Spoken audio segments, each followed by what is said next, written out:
Hello YouTube, welcome back to my channel. Today's video is going to be our TTC Journey / 2-week wait for baby number 2.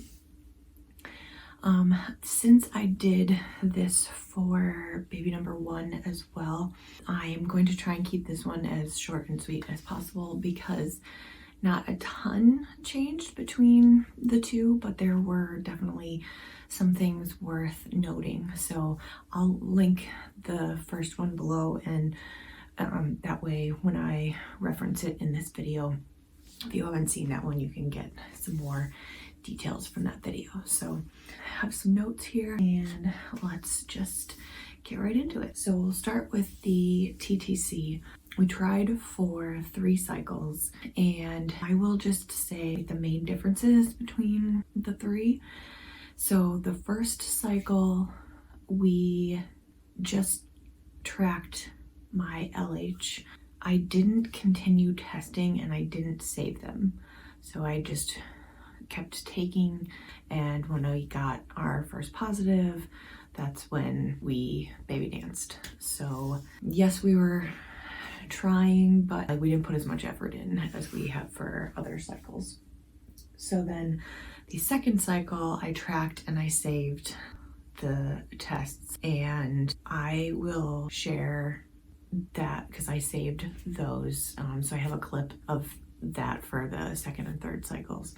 And I also tracked my basal body temperature, but the thing with the second cycle is that I got food poisoning, and it was right around the time that I knew that I was likely going to be ovulating.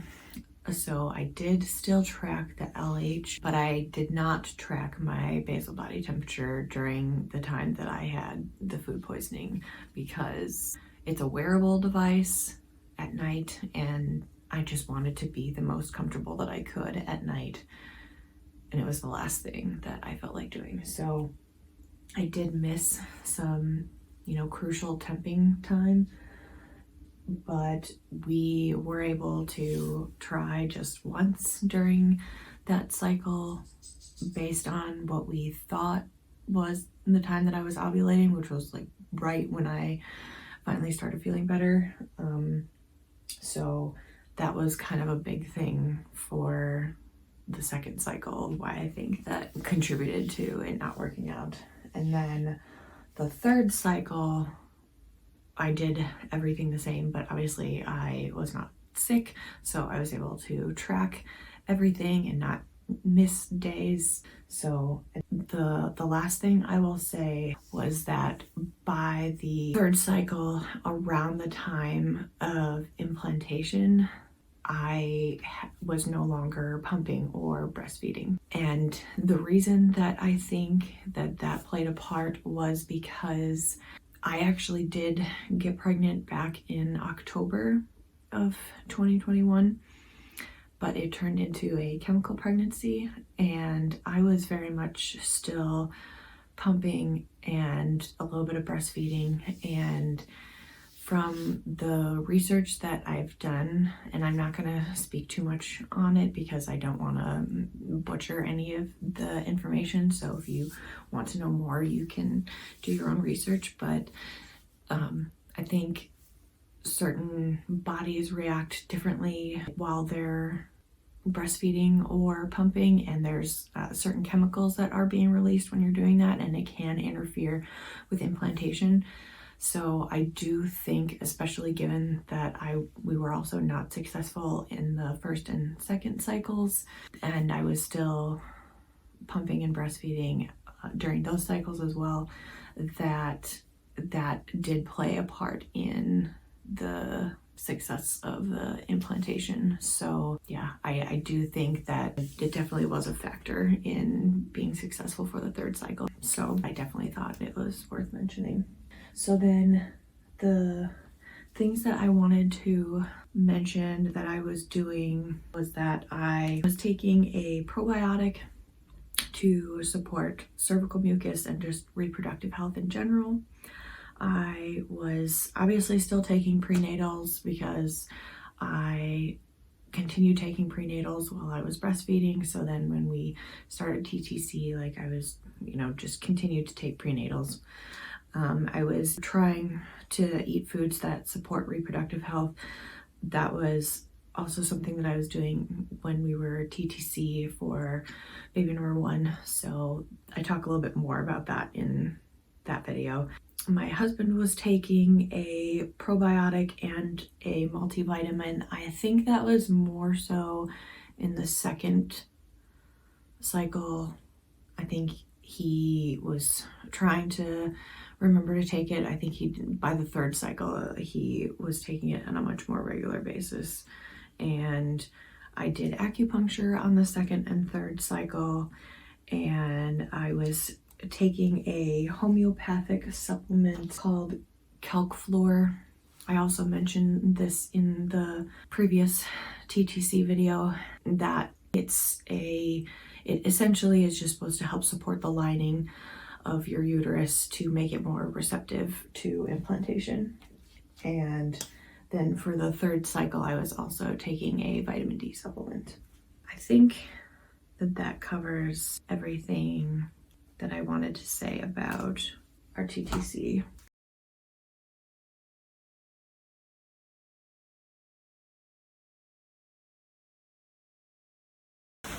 So this was the second cycle that we tried that I actually tracked my ovulation on the with LH strips. So as you can see, I got my first almost positive around cycle day 13, 14, and 15. I take it multiple times in one day just to make sure that I don't miss the surge. And we baby danced on cycle day 15, but that was the only chance that we got to because I was sick. So I had just started feeling better around the time that I got the positive, so that was all we did that cycle. And then I don't know, it seemed like it was starting to go back down again, so I stopped tracking, but I feel like I should have kept tracking just in case, especially in case I got a second surge and that the first one was not the true peak, like if my body had tried to ovulate here but it was unsuccessful. Then as you can see with the third cycle, I did keep going and waited for it to get back down again because I really just wanted to make sure that I didn't have a second surge, because it actually kind of seemed like my body had tried to ovulate here around cycle day 12, but because we didn't know if that was the real ovulation, like we still baby danced that day. But then, as you can see, this second surge seems a lot darker. So I kind of think that my body tried to ovulate here, but actually ended up ovulating here. So these were the ones that I considered my true positives. And I just confirmed that they were indeed going back down again. So, and these were the days that we baby danced because, like I said, I didn't know if this was going to be the true surge or not. So, okay, so here is where I tracked my line progression. I don't think I'm going to be able to get this one to show up on film. You can kind of see it right there. But I promise, and it is insanely light because it's a cheapie, but it is there. So that one and this one were my first positives. That one you can see, it's obviously very light, but you can see it. And I had actually been getting negatives earlier in the same day. This was at like 9 o'clock at night because I'm just that crazy person. And I was just so sure that I was pregnant. And then this one was the next day, so clearly a lot more obvious. Same thing with the cheapies. You can see it a little bit better.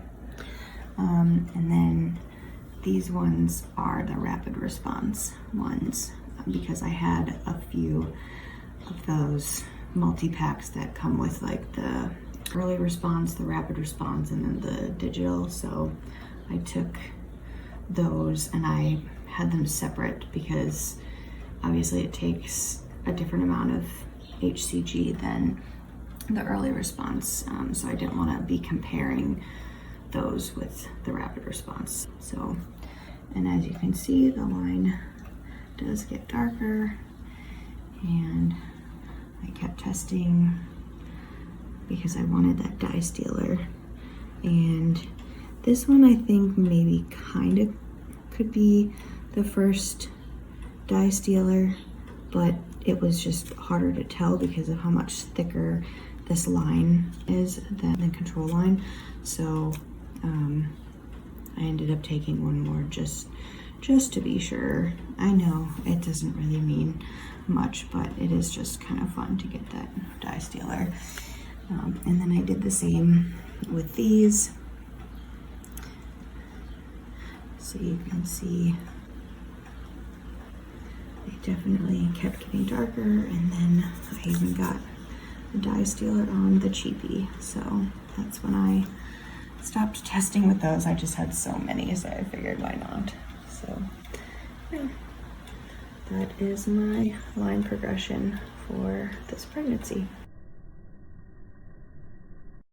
So then let's move on to the 2-week wait symptoms. So I'll start off with all of the ones that I made notes of and end with the ones that to me are ones that are kind of across the board when I have been pregnant, and that includes the time that I had the chemical pregnancy, the ones that just really don't ever happen to me outside of when I'm pregnant. Because the other ones, they can sometimes happen, but I mention them because they're not common things for me to feel. So first thing I have is having cramps on and off and some lower back pain. The cramps just kind of feel like period cramps mostly, and just like little like twinges. Those can sometimes happen, but again, it's not a common thing that I feel when we're not trying to conceive. And then just kind of feeling like heavy in my lower abdominal area, and it's like bloated.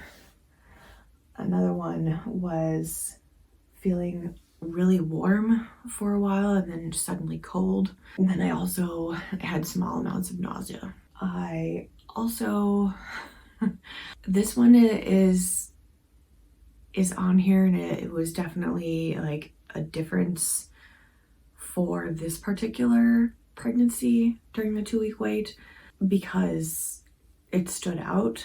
And I think like afterwards I realized, why it happened. And I didn't necessarily think it was connected at the time, but afterwards looking back, I was like, oh yeah, that's probably why that happened. But I was extremely emotional like a couple of the days during the 2-week wait. I can't remember exactly when it happened. It was towards the end, but I hadn't gotten a positive pregnancy test yet, so I know that much. But I also, like, it was emotional to the point where I kind of had a bit of a breakdown. My husband found me several times throughout the day in tears, and I just was feeling like very overwhelmed. And, I mean, it wasn't over nothing, I will say that. It was kind of a big thing, but still to break down into tears several times in you know, a time span of a couple of days is not like me. So looking back on it, I think that's why, is because I was actually pregnant, just was just a little too soon to tell, but like my hormones were kind of going crazy. So then the 4 things that are kind of across the board for me, for, you know, first pregnancy, I guess technically second pregnancy, that was a chemical pregnancy, and then this pregnancy, some dizzy spells. Now the dizzy spell with the first pregnancy did not happen until I already knew that I was pregnant, but it definitely felt the same when I experienced it for the second pregnancy and this pregnancy during the 2-week wait. So the one that happened in October, we weren't trying, so I didn't know when it happened that I was in the 2-week wait, but after I found out I was pregnant, I looked back on the symptoms that I had, and that was one of them. Is actually one of the reasons why I ended up taking a test, is because I don't normally have dizzy spells. So, and also very noticeable veins on my upper chest, and a little bit down into my breasts. It's just more blue, like just more noticeable, and that's not a normal thing. Or like if I'm not pregnant, that I don't have that. And sensitive gums, they tend to bleed a little bit just from brushing my teeth, so that one is definitely not a common thing for me. And then the last one is one that I mentioned in the last video, but it's not something that I really seen a lot out there, but it's something that always happens for me. My skin feels sensitive and almost a little bit flushed, and it's like I feel like I'm sunburned, but I'm not. My skin feels sunburned, but I haven't been out in the sun at all, and it feels, you know how when you get a sunburn, your skin kind of feels sensitive to the touch. That's what it would feel like.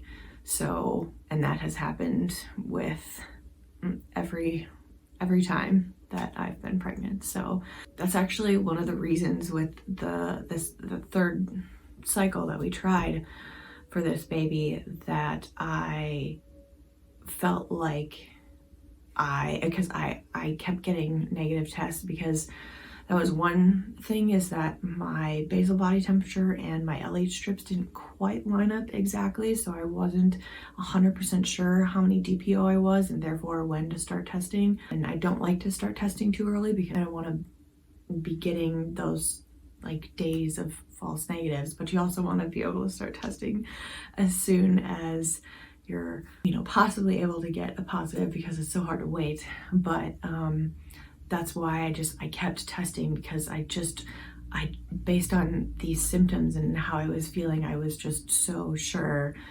that I was pregnant, and obviously turned out to be right. So those seem to just be, I know every pregnancy is different, and you don't always have the same symptoms, but those seem to be the case for me. So I think that covers everything that I wanted to make sure that I mentioned in this video. If you have any questions that I didn't cover, feel free to leave those below. I promise I will get to them. And give this video a thumbs up if you liked it, and I will see you guys next time. Bye.